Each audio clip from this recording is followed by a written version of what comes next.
Welcome to our first edition of Under the Gold Dome for the 2018 session of the General Assembly. As you know, last session we did these every week, and we will do that again this year with a little different twist this go round. We're going to have someone from the Legislative Black Caucus be on each program to talk about the issues that we are discussing from that perspective. And we're also going to have some young folks, some new people here that will also participate in these discussions so that we can make sure that not only are we represented, but also that the thought process of our younger generation is represented as well. Good afternoon. I'm Doree Henry, and I am the program manager for the Georgia Legislative Black Caucus. Good evening. I'm State Senator Lester Jackson. I'm chairman of the Georgia Legislative Black Caucus, representing Senate District 2, parts of Chatham County and Savannah, Georgia.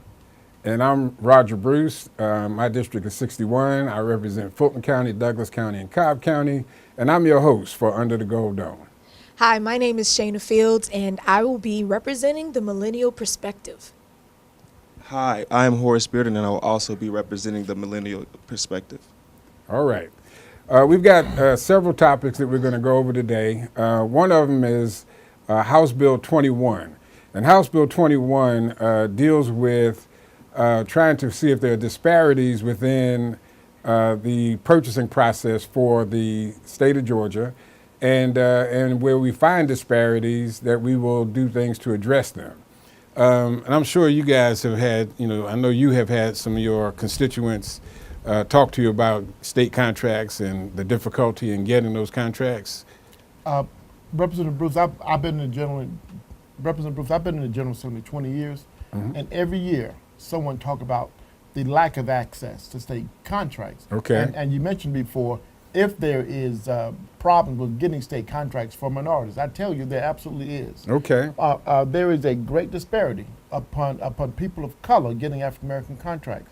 We could talk about one department, the Department of Transportation. They published their numbers about the disparities. Yeah, they did that, about three years or so ago? And I think it was like 6%. I think it was less than that. I believe it was about 3%. No, they were doing they published 6%. They do business with minority-owned businesses. And then when you break that number down even further, when it relates directly to African Americans, it's 3%. 3%. Now the other 3%, you wonder, what are the other 3% of minorities do that affect?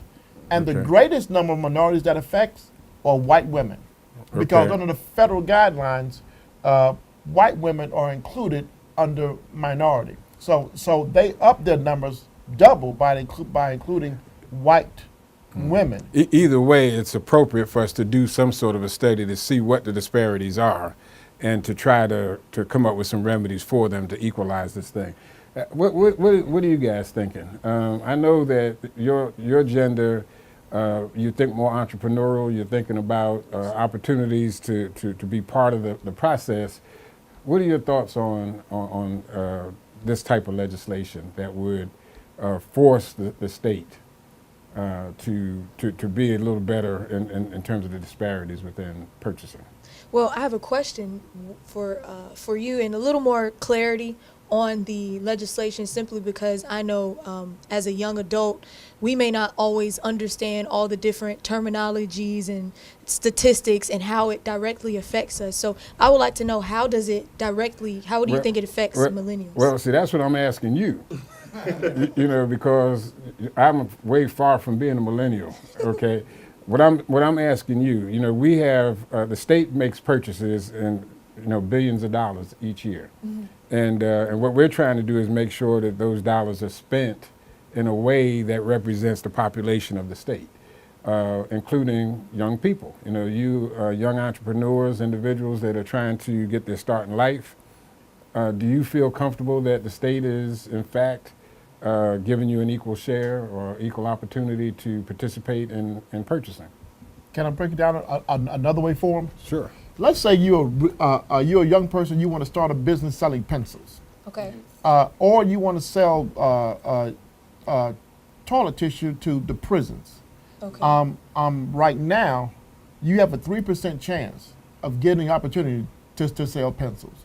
And we're asking you, in a state that's 30% minority, is that fair or is that right? Do you think you deserve a fair opportunity to sell your product if you have your own business to the state? The state spends, you believe it or not, the state spends $25 billion this year, and a lot of it goes to private vendors. Okay, you know, when we build roads and bridges, we don't have state workers to actually go out and build the roads. Right. We contract that out Okay. to different vendors, Okay. and they give us a bid, and then we pay them, and they build our roads, or they build our bridges, or we buy their pencils, or we buy our toilet paper, or we buy food for prisoners, and say. So what we want is, do you think it's right that we do a study to find out what's that percentage of that business that go to people of color? I think. Oh, you want to? Yeah, I think it's fair that we do that study, but I think what we run to as millennials, you have to have a degree to do anything now. So back in the day, you know, not saying anything about the old people, where you can come out of school. Old people. Old people. Not old people, but seasoned people. I say that. I'm sorry if I offended anybody, but pretty much we have to have a degree to do anything. We can't pretty much do anything saying that we have to have a certificate that we have to pay for. Pretty much if they say we will give millennials a chance if we just give them a college degree, but everybody has a bachelor's. So if we run into, you know, maybe somebody who's a little bit seasoned and they have some of those older contracts, we really can't get in because we have everything. We have to wait till y'all pretty much either get out of the way or give us a chance. But we say we get out of the way. If you're not ready for what's there, and we get out of the way, then that leaves a big hole. Right, and that leaves a big hole, but what people are saying is we're coming out of college without that experience. But how do we get that experience without that internship, without all that stuff, or pretty much you guys signing off? Or Well, that's what we're doing here today. You know, Right. you two, we're giving you an opportunity to represent your generation and learn how things happen here under this gold dome. And hopefully, you know, you'll be able to take that with you and share it with some others and tell them that we are, in fact, you know, we're seasoned or whatever it was you were calling us. I'm not claiming old, but you know, we are, in fact, very interested in making sure that you guys know how this works. Any last comments on that topic? Well, let me tell you this. We want you to have a college degree. We want you to be able to get a job. But what we're talking about far exceeds getting a college degree and getting a job. What we're talking about for you, if you want to be an entrepreneur, start your own business, that you can start your own business and the state will open its doors to do business with you. And I'd like to add on to that. I think it is very imperative for us to have what you're telling us is the opportunity to even execute the plans that we're putting together That's as young exactly adults. right. And so I think if we are able to have that opportunity with you all taking surveys and getting a knowledge around of what percentage is available to us, then you guys can fight for us and make sure that it stays available and it stays constant. Fight with you. Fight with us. There you go. And I appreciate that, and I think that is very, very, very beneficial to young adults in college, young adults who aren't in college, simply because we have the opportunity to conduct ourselves as citizens in America and also to contribute contribute as a whole to the growth of America. So I love it. All right. I like it. Okay. Let's move on to another topic. Voting. Voting is a big deal because none of this stuff can happen if we don't go out and vote. Right. Is that correct? Correct. And we need to do things to make it easier for people to vote. House Bill 22 attempts to do that. And what the idea is on election day, why should you have to run from one end of town to another end of town to be able to cast your vote before the deadline? As you know, early voting, and a lot of people exercise that, you can go to any polling place within your county and cast your vote, your ballot. Basically, you just give them your address, and they give you the ballot associated with that. And so why can't we do that on election day as well? What's your thoughts? My thoughts are that people have died. This morning, for instance, was the annual celebration of Dr. Martin Luther King Jr., hosted by Senator Emanuel Jones at the Capitol, and that's why we were late. I'm so sorry. And so Senator Jackson, who's also the chairman of the Georgia Legislative Black Caucus, had a compelling speech. He's the former chair, is that He's- correct? Emmanuel Jones, yes. Yeah, former Yes, but I chair. said Senator Jackson Okay, now all right. had a speech this Okay. morning at the event that talked to how people, old people, civil rights, those that, and some are still alive, by the way, who led the civil rights movement, died for us to have the ability to be able to vote. So I think black women were not allowed to vote until the early 60s.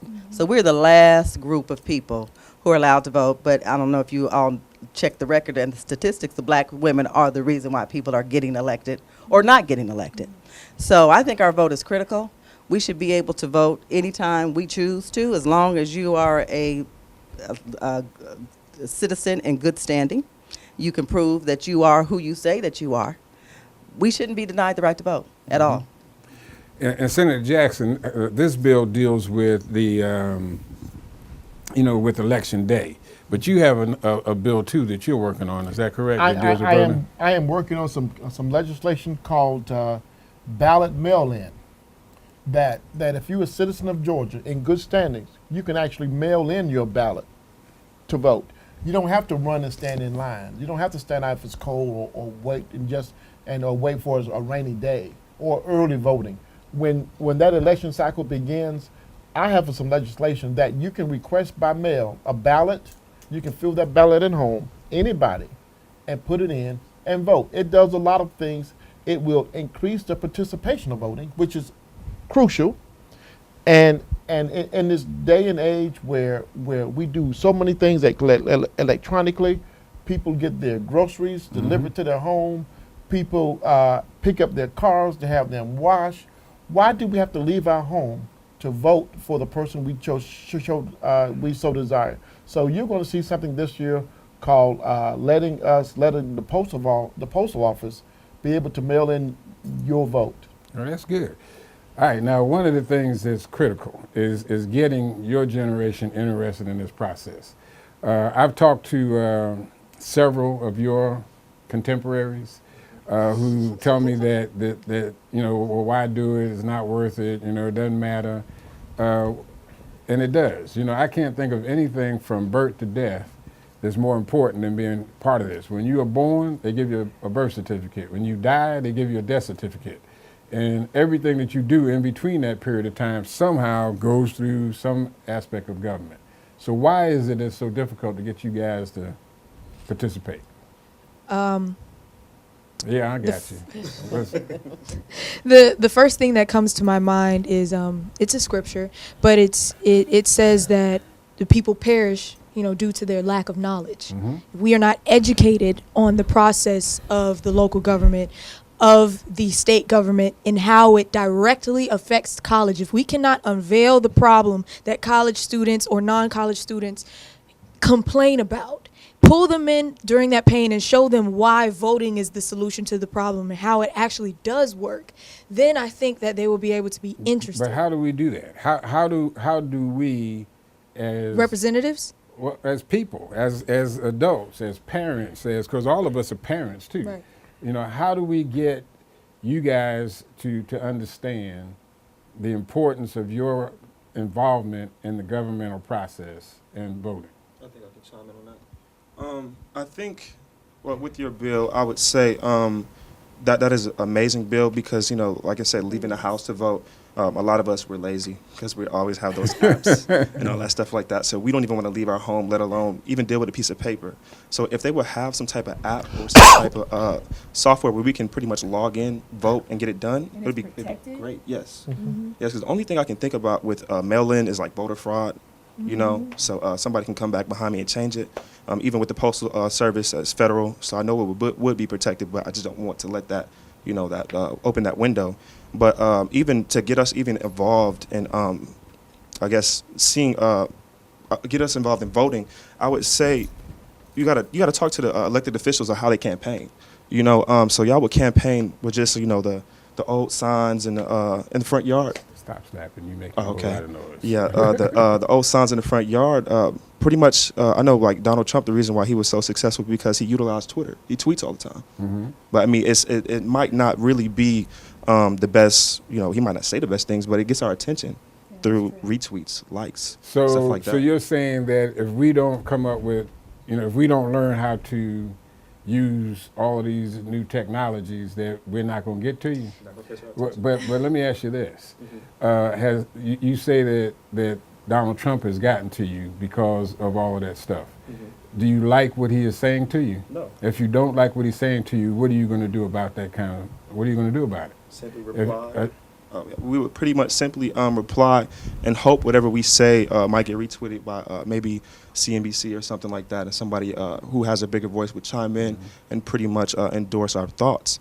But yeah, so pretty much elected officials, say like you might get on Twitter or you might get on Instagram Live or something like that, something we can chime in and see and interact with on a day-to-day basis, whether we're at the gym, whether we're in a classroom, or we shouldn't be on our phones in the classroom. What do you guys have to say about I that? want to add Well, let's hear from them. Y'all talked Well, already. I'm Let's see what going to tell you they this. say. I wouldn't tell that to the people of Alabama who changed history, and African Americans went to the polls and voted for a Democrat to be a U.S. senator. Had black folks stayed home, Right. there would have been another far right Republican in the U.S. Senate now. Those African Americans went to the polls because they were afraid, not afraid of the change, but afraid of the consistency of government in Alabama. So what I'm saying is, we don't want to spark fear in your lives, but if we do the same old, you can't expect anything to change. Sound like you had something you wanted to chime in. I did have something I want to say. I think the day and age that we live in now of technology is a blessing and a curse. A blessing in the fact that there's access to information that you wouldn't necessarily be exposed to. I know I'm the Google queen. Anytime somebody asks me anything, I'm Googling and I'm getting the answer really, really quickly. I like that about technology. What I don't like about technology is the millennials, and I'm the parent of 3 millennials. Okay. My oldest daughter is 28 and my youngest is 19, and in college, by the way. That has a tendency, to Horrace's point, make you young people be lazy. When we were growing up, we didn't have the opportunity to be lazy or stagnant because our parents encouraged us and made us be creative. Yep. We couldn't stay in the house. My kids don't even want to go outside anymore. I don't even know what that's like because we stayed outside the Yep. majority of the time. And we were creative. We created go-karts and box cars and learned how to make it rain and did some crazy things with mud and rainwater and what kids do outside. But there's no creativity. Your creativity is in a different area. And that's not good all the time. But we need to work on it. 'cause We need to work on We it. need to work on it, and we got to find ways to make this happen. We don't want to run out of time before we give Senator Jackson an opportunity to talk about his last bill, Senate Bill 119. Well, Senate Bill 119 is the Fair Employment Practice Act, and it is a bill to prohibit the discrimination against sexual orientation or gender identification. And, much like race discrimination, there's also the discrimination based on your sexual orientation and your gender identification. And we need this because we live in a free society now. And everybody in Georgia, everybody in America should be created equal. And not only created equal, judged fairly, not because of the race or the color or their sex or their gender, but just raised fairly because they are an American, because they're a Georgian. And right now, it's been in the news for the last month or two, about all of these folks that have been discriminated against based on their gender for years, especially in the entertainment field. And it's coming to surface. I think people always knew that those kinds of things were happening, but I'm glad to see now. I have a wife, I've got 2 daughters. I've got a son that's in your generation, and I think it's good that it's finally coming out, that people have been mistreated and treated in a fashion that did not allow them to compete effectively. We're gonna, any comments on that bill? Because I think that is very important, and that might be the subject of another session, if you don't mind Entire coming back. show, right, Yeah, that's if you don't mind coming back. No, I don't mind. And talking about it. I'd love to have that happen. So anyway, we're going to wrap up here, but I'm going to give you guys a chance to say whatever you want to say before. I know we kind of slapped you around a little bit, so if you want to say something, go ahead and say it. Yeah. 3 things. I'll sum it up in 3. All right. 3 things. One, I think that we need to bridge the gap between the seasoned and the young adults, the millennials, simply because we also have a very important role to play. It is time for us to stand up. It is time for us to earn the authority and the power and to use our rights that are in place for us to bring the change that we also complain about and want to see. We need to work with the representatives as much as they are wanting to work with us. 2, I love that bill. I think that it is very important for us to have a bill where we can not judge each other, but want to work with each other through equality and equity. It's fair, and it's going to help us to improve and to grow. And the last thing is, thank you for bringing us on for the show, and I Okay. appreciate this opportunity. All right. Yes, I would like to thank you as well. But one thing I would like to say about she said that technology is a blessing and a curse. I would love to say that it's a bigger blessing than it is a curse, because you have a computer, you have knowledge, you have pretty much research at the fingertip of your hand. So pretty much if we can take that and help that bridge the gap between both of us, I think we will be on to something. Maybe that's the topic of a future program too, is how do we do this? Because we want to make sure that, I think all of us are concerned about the future of this country. I think all of us understand that future is going to be you guys. But we want to make sure that you're ready for it, so that, we don't all end up in a nursing home somewhere without any benefits because y'all not ready. Right. So that's what I'm saying. We want to make sure. Representative Bruce, I want to tell you, thank you for this show to let the public know that there are encouraging young people that want to get involved, and there are senior politicians that want to let our message out. But I want to leave you with this.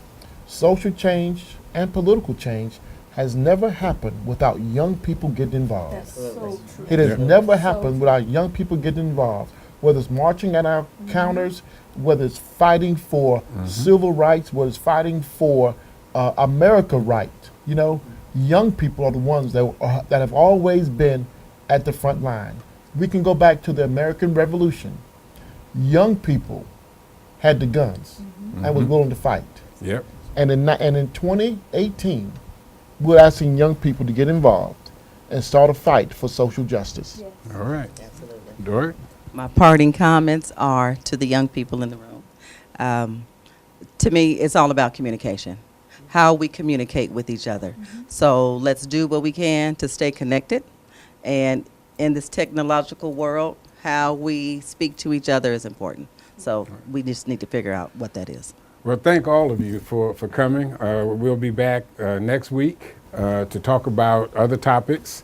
As the legislative session continues, there are going to be other bills that will be introduced.